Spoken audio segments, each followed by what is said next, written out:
नमस्कार. आज आपण शेवग्याच्या शेंगा व बेसन वापरून एक मस्त अशी रेसिपी करणार आहोत जी तुम्हाला नक्की आवडेल.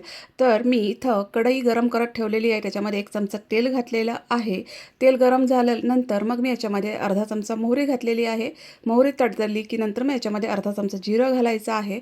जिरं चांगलं फुललं की नंतर मग याच्यामध्ये मी हिंग घातलेला आहे आणि नंतर मग याच्यामध्ये मी एक ठेचा घातलेला आहे. तर त्याच्यासाठी मी एक 7 ते 8 लसणाच्या पाकळ्या आणि 4-5 हिरव्या मिरच्या अशा खलबत्त्यामध्ये ओबडधोबड कुटून घेतलेल्या आहेत. मिक्सरला फिरवण्यापेक्षा तुम्ही अशा खलबत्त्यामध्येच कुटून घ्या, म्हणजे याची टेस्ट जी आहे ना ती खूप छान येते.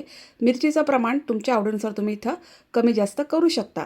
तर हा साधा जो ठेचा आहे तो या तेलामध्ये फोडणीमध्ये परतवून घ्यायचा आहे. गॅसची फ्लेम स्लोच ठेवायची आहे आणि हलका परतवून घ्यायचा आहे, म्हणजे लसणाचा थोडा कच्चेपणा जाईपर्यंत. आता याच्यामध्ये मी असा भरपूर बारीक चिरलेला कांदा घातलेला आहे. तर 2 कांदे आहेत, हे बारीक चिरून घेतलेले आहेत आणि ते मी आता याच्यामध्ये परतवून घेणार आहे या फोडणीमध्ये. तर कांदा पण आपल्याला मऊ पडेपर्यंत व्यवस्थित परतवून घ्यायचा आहे. गॅसची फ्लेम स्लोच ठेवायची आहे आणि 2 ते 3 मिनिटासाठी बघा कांदा परतवून घेतला. कांदा पण मस्त असा मऊ पडलेला आहे, कच्चा कच्चा ठेवायचा नाही आहे, तो मऊच झाला पाहिजे कांदा. कांदा मऊ झाल्यानंतर मग याच्यामध्ये मी अर्धी वाटी हा शेंगदाण्याचा कूट घातलेला आहे. तर शेंगदाणे भाजून मी याचा हा कूट बनवलेला आहे.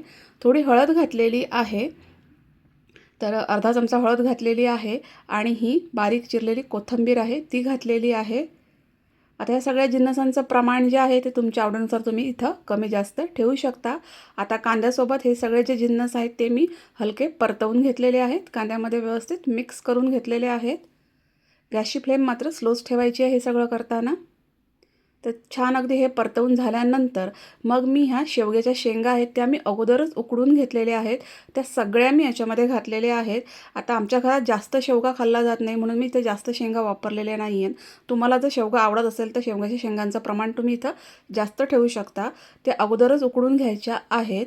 तर आणि नंतर मग ह्याच्यामध्ये चवीप्रमाणे मीठ घातलेलं आहे आणि पाणी पण घातलेलं आहे. तर शेवग्याचे शेंगा उकडताना जे पाणी होतं ते मी अजिबात फेकलेलं नाही, खूप पौष्टिक असतं ते पाणी. तर त्या पाण्यासकटच उकडलेला शेवगा याच्यामध्ये घालायचा आहे आणि या पाण्याला उकळी आल्यानंतर एक अर्धी वाटी बेसन आहे ते मी पाण्यामध्ये व्यवस्थित एकत्र करून घेतलेलं आहे. मस्त अगदी पाण्यामध्ये मिक्स करून घ्यायचं बेसन आणि नंतर मग याच्यामध्ये मी ॲड केलेलं आहे. पाण्याला उकळी आली की नंतर मग हे बेसनचं बॅटर आहे ते याच्यामध्ये ओतायचं आहे. गॅसची फ्लेम मात्र स्लोच ठेवायची आहे आणि नंतर मग हे छान अगदी एकत्र करून घ्यायचं आहे. जसजसं हे गरम होत जाईल तसतसं हे दाट होत जाईल. हे बघा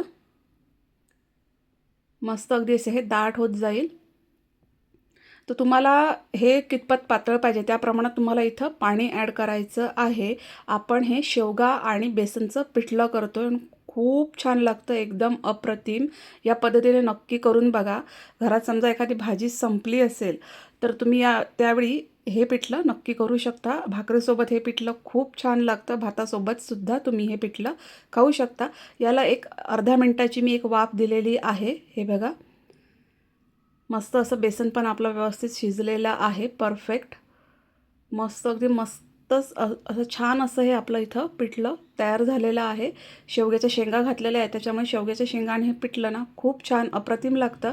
नक्की करून बघा. एकदम साधी आणि सिंपल अशी ही रेसिपी आहे. तर बघू शकता भाकरीसोबत मी हे शेवग्याच्या शेंगाचं पिठलं सर्व केलेलं होतं. तर भाकरीसोबत हे पिठलं खूप अप्रतिम लागतं. तसं चपातीबरोबर पण खूप छान लागतं, भाताबरोबरसुद्धा तुम्ही खाऊ शकता. एकदम साधी सिंपल अशी ही शेवग्याच्या शेंगाच्या पिठल्याची रेसिपी आहे.